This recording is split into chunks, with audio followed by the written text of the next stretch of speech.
बाजोड़ की तहसील सलारजई में cloud burst हो गया है।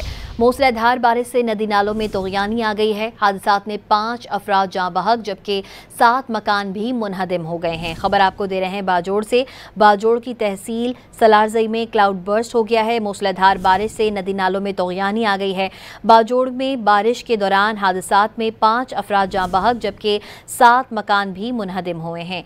बाजोड़ में क्लाउड बर्स्ट का वाक़या पेश आया है। तहसील सलारजई के इलाके जबारजई में क्लाउड बर्स्ट की वजह से बड़ा सानहा हुआ है। बाजोड़ की तहसील सलारजई में क्लाउड बर्स्ट हो गया है। मूसलाधार बारिश से नदी नालों में तोगयानी आ गई है। हादसात में 5 अफराद जाँ बहक हो गए हैं जबकि 7 मकान भी मुनहदम हो गए हैं।